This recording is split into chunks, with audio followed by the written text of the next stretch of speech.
ऐसा पहली बार हुआ है जब ऑफलाइन पेपर सीटीईटी ने 2 बार लिया है। हाँ, आपने देखा एक पेपर होता है 14 तारीख को होता है जहां आसान पेपर आया, क्योंकि मैंने एनालिसिस किया। 15 तारीख वाला जो पेपर हुआ ये थोड़ा सा कठिन आया। इसके ऐसा कंपैरिजन अगर हम देखेंगे थोड़ा कठिन है, बहुत ज्यादा नहीं कहूंगा। अब उसमें क्या नॉर्मलाइजेशन लगेगा? अगर नॉर्मलाइजेशन लगता है तो डेफिनेटली नंबर बढ़ेंगे या नंबर कम होंगे। हो सकता है कोई बच्चे का 81 आ रहा है, वो फेल हो रहा है, तो वो 82 83 84 होकर वो पास हो जाएगा। हो सकता है कोई बच्चा 90 वाला है और उसका नॉर्मलाइजेशन में नंबर कम हो जाए, 89 हो जाए, 88 हो जाए, तो वो फेल भी हो सकता है।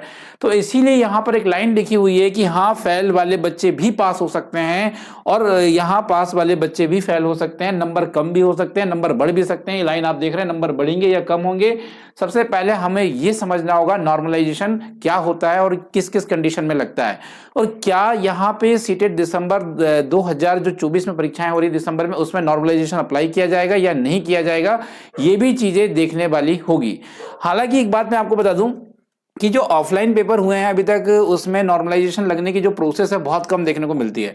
बट ये किस केस में मिलती है और किस केस में नॉर्मलाइजेशन लग सकता है, उसके विषय में थोड़ी सी बात करेंगे और आपको एक्चुअल बताऊंगा कि नॉर्मलाइजेशन लगेगा या नहीं लगेगा। ठीक है, आपने देखा कि यहाँ पे जो पेपर था 14 दिसंबर वाला थोड़ा आसान था, 15 दिसंबर वाला थोड़ा कठिन पेपर रहा है। ये तो आपने एक्चुअल देखा और आज देख भी लिया आपने कि चीजें बिल्कुल सटीक और बिल्कुल सही है ना। अब इसमें देखिए नॉर्मलाइजेशन कैसे लगता है। मान लेते हैं एक शिफ्ट हुआ अपना, 14 तारीख को पेपर हुआ है। अब 14 तारीख वाला जो पेपर हुआ उसमें सारे बच्चे, अधिकतर बच्चों के 110 के आसपास आ रहे हैं या 110 के आसपास का रिजल्ट बच्चे आसानी से बना रहे हैं। अब मान लेते हैं जो 15 दिसंबर वाले बच्चे हैं, इनका देखेंगे तो 100 नंबर ही बन पा रहे हैं, किसी किसी के 90 आ रहे हैं, अधिकतर बच्चे इनके बीच में लटके हुए हैं। अर्थात ये माना जाएगा कि 15 तारीख वाला कठिन है और 14 तारीख वाला यहाँ पे कैसा है, सरल है।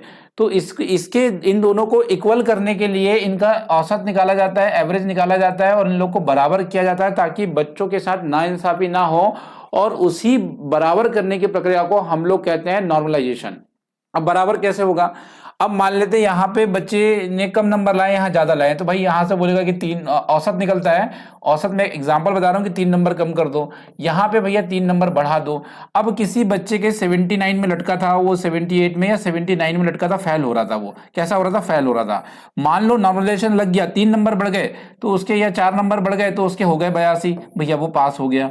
अब कोई बच्चा जो था वो 82 में लटका था, अब इस वाली शिफ्ट में नॉर्मलाइजेशन लगा, 3 नंबर कम हो गए, ये बच्चा बेचारा क्या हो जाएगा? फेल हो जाएगा।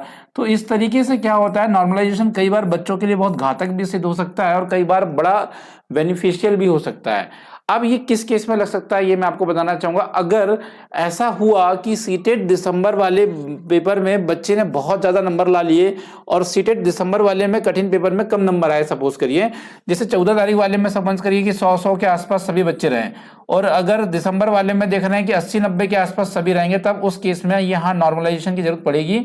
अदरवाइज अगर दोनों पेपर मॉडरेट रहे, जैसे कि हाँ इसमें अधिकतर बच्चों के 100 के आसपास रहे, इसमें अधिकतर बच्चों के 105 के आसपास में रहे दोनों पेपर में, तो फिर नॉर्मलाइजेशन लगने की कोई चांसेस नहीं है। तो देखिए नॉर्मलाइजेशन लगना या नहीं लगना ये बच्चों की परफॉर्मेंस के ऊपर डिपेंड करेगा इस वाले पेपर में। अभी तो ऐसी कोई अनाउंसमेंट ऑफिशियली नहीं है कि नॉर्मलाइजेशन लगेगा, है ना। ये बता दूं, ये ऑफिशियली अनाउंसमेंट नहीं है, ये आपको बहुत स्पष्ट तरीके से मैं बताना चाहूंगा। पर इस केस में नॉर्मलाइजेशन लगता है और किस केस में नहीं लगता, ये बात आपने समझ ली होगी।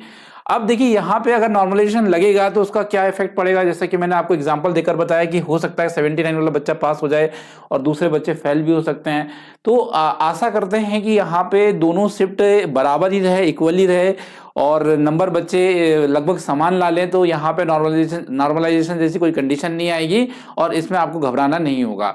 अगर मान लेते बहुत ज़्यादा ऊंच नीच हुआ और यहाँ पे डेफिनेटली सीटेट ने इसमें विचार किया और नॉर्मलाइजेशन लगाया, तो भैया 2-3 नंबर ज़्यादा तो होंगे, ये तो निश्चित तौर पर है, ये तो लिख कर रख लीजिए फिर। तो ये 2 केस है और आपको वही समझाना था एक्चुअली कि आप बहुत सारे बच्चे ये पूछ रहे थे मेरे से, सर नॉर्मलाइजेशन होता क्या है, कैसे लगेगा, क्या होगा।